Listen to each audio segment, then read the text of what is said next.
সময়টা 2016 সালের মাঝামাঝি। অন্যান্য রাতগুলোর মতো সেই রাতেও আমি আর আমার সমবয়সী যমজ বোন একসাথে ঘুমাতে গেলাম।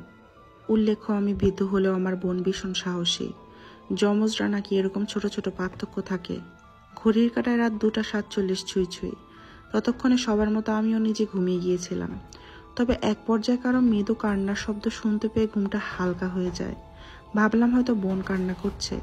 এই ভেবে আবার কখন যেন ঘুমিয়ে গেলাম। সকালে সাইমাকে গত রাতের কথা জিজ্ঞেস করাতেও পুরোপুরি অস্বীকার করলো। এবার কিছুটা ভাবনায় পড়ে গেলাম। ও তো আমার সাথে মিথ্যে বলবে না।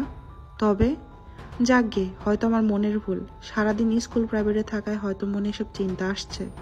আমাদের বাড়ির পিছনে কিছু দূরে কবরস্থান আছে। লোকমুখে শোনা যায় কবরস্থানটাতে নাকি অনেক জিন দেখেছে। জায়গাটা ভালো না। আমরা বাড়ির পিছনের দিকে তথা কবরস্থানের কাছে পথ দিয়ে স্কুলে যাবার সময় প্রায় খেয়াল করতাম। সেখানে হঠাৎই খুব জোরে বাতাস বইতো। বাতাসের শো শো শব্দে আত্মা কাঁপিয়ে দিত একবারে। তবে কবরস্থানের পবিত্র জায়গা, এসব জায়গায় খারাপ কিছু নাকি থাকে না। অবশ্য এসব কিছু না থাকলেও সমবয়সীদের কাছে কবরস্থানের সম্পর্কে গালগপ্প শুনলে বিশ্বাস করে ফেলতাম। ভূতে ভীষণ ভয় পেতাম কিনা। যাই হোক, তারপরের দিনও একই ঘটনা ঘটল। আজকে স্পষ্ট শুনলাম কোনো মেয়ে কাঁদছে। কণ্ঠ শুনে মনে হলো বয়স 12 কিংবা 14 হবে।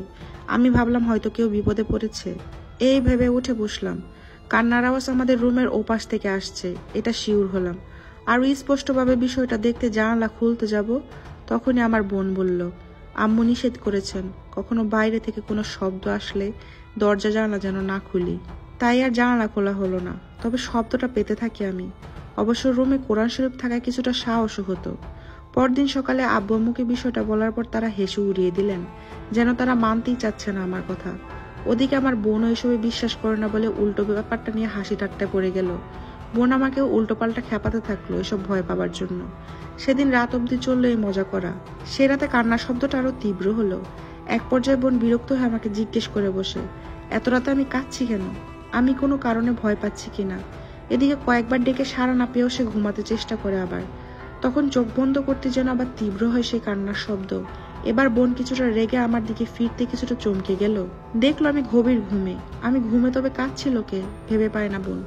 এক পর্যায়ে অনেক ডাকাডাকির পর আমার ঘুম ভাঙলো। পরদিন দুজনের বাবা মার কাছে ব্যাপারটা জানালাম। তারা বললেন আমাদের মনের ভুল। আমার বোন মানতেই নারাজ যে দুজন মানুষ একসাথে কিভাবে ভুল হতে পারে। কাউকে যেন বিশ্বাসই করাতে পারছিলাম না সে রাতের কথা। তবে মা সাবধান করে দিলেন যেন রাতে আসলে কোনো শব্দ পেলে জানালা না খুলি। এর কিছুদিন পর মা পরিচিত একজন কবিরাজের কাছে নিয়ে গেলেন এসব ব্যাপারে কথা বলতে। তিনি সব শুনে বললেন আমাদের উপর কেউ জাদু করেছে, আমাদের ক্ষতি চায়। তিনি কিছু তাবিজ ও পানি পড়া দিয়ে দেন। উল্লেখ্য, আমি এসব কবিরাজ মোটেও বিশ্বাস করি না।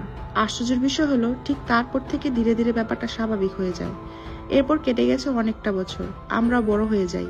একদিন ঘটনাচক্রে সে সময়ের কথা উঠলে আম্মু জানান বিয়ের আগে আম্মু নাকি এরকম কান্নার শব্দ শুনতে পেতেন আমার নানু বাড়িতে। শব্দটা কাঁদতে কাঁদতে কাছে থেকে বহু দূরে চলে যেত। তবে আমি আজই অদ্ভুত দূরে ঘটনাটার উত্তর খুঁজে বেড়াই। কি মানে ছিল সেই কান্নার শব্দের?